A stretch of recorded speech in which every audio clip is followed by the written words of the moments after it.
Good afternoon, everybody. What a story Indira has.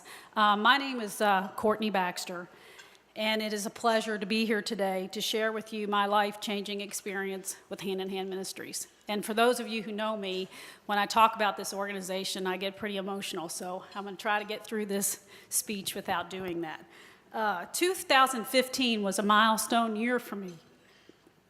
I had not heard of Hand in Hand. It wasn't a blip on my radar screen. I was turning 50, celebrating my 25th wedding anniversary, and becoming an empty nester, all in a 6-week period. In January of every year, I look over the past, and I look to the next year to decide what ideas and expectations I'd like to pursue. And usually that calendar concerns my triathlon calendar. But in 2015, I had decided not to race. Racing had always been a stress release for me and a good balance for managing my stressful job of prosecuting felony crime and seeing the absolute worst of humanity day in and day out. And quite frankly, it was taking its toll on me. And for some reason, the racing and the training wasn't doing the trick. I needed something more. I wanted to make a change in my life, a real difference, but I had no idea what I thought it would be. Maybe I'd take a photography class, or learn a foreign language, or take up ballroom dancing. And if any of you could see me dance, you'd say, that's not such a good idea. Then I got an email from Allison Rodenauer, who I did not know. She asked if I would be interested in going on a mission trip focusing on leadership to Belize. I didn't hesitate. I had no idea what I was getting into. The trip included 4 Rotarians from the Range Rotary and Prospect Goshen, as well as Oldham County High School girls, Allie, Kendall, and Aubrey. On June 21st of 2015, we arrived in Belize to build a home for a family through the Building for Change.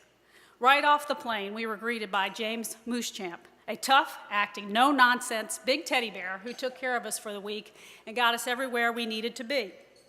On this trip, I gained a renewed hope in the human spirit. It is so hard to convey the depth and extent of that experience. I saw young teenage girls in a third world country away from their families work tirelessly in less than optimal conditions to make life better for someone they didn't even know. We battled days of rain and flooding at the Starfish House, and still everyone had a positive attitude and worked together for the common goal.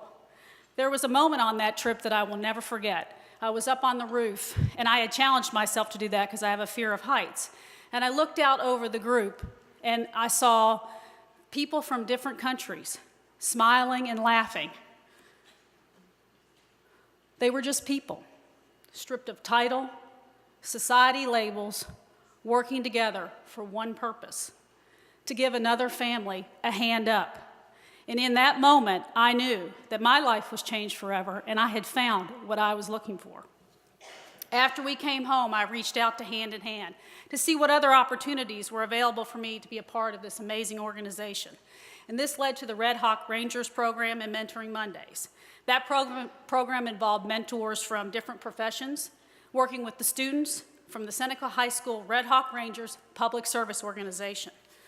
We started with a kickoff immersion trip to Oxford, Kentucky, and what a trip that was. We worked to repair people's homes with those students who jumped right in, and once again, I was absolutely amazed by the relationship building that comes from working together for a common purpose. It's really not about the building, it's about the people you're building for, and the people that you're building with.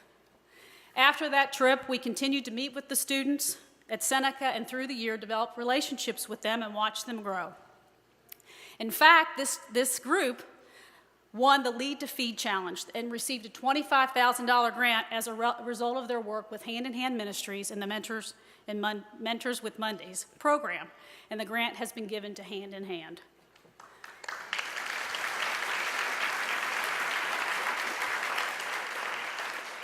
My involvement has continued with Hand in Hand Ministries, most recently on a second immersion trip to Belize to build another home for a family in need.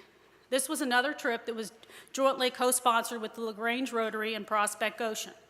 This trip actually included 4 students from Oldham County High School that were boys. And I knew what to expect in terms of the building, but not in terms of what the experience would be like.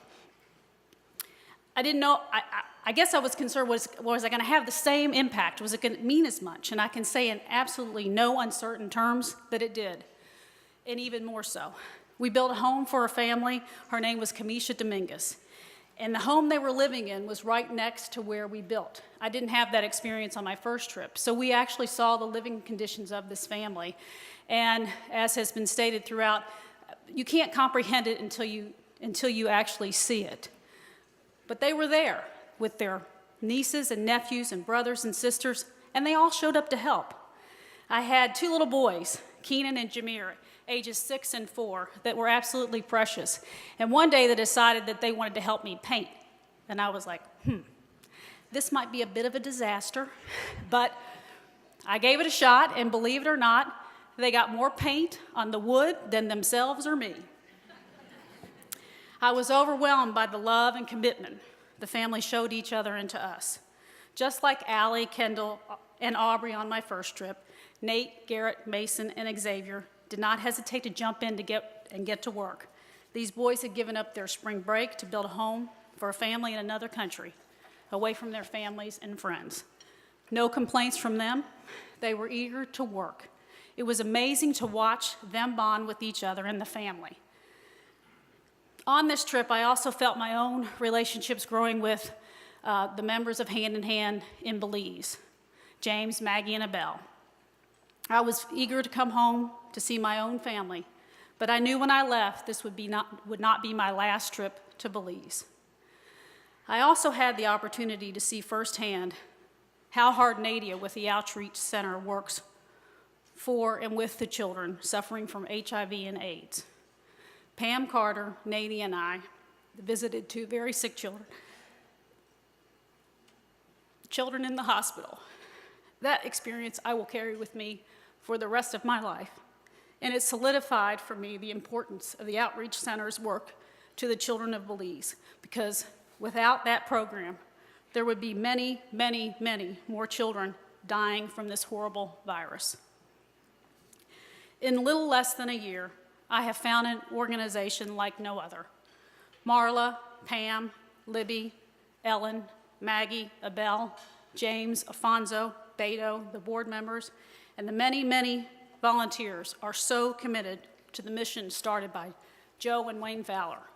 The love, determination, and commitment of everyone involved with Hand in Hand is real.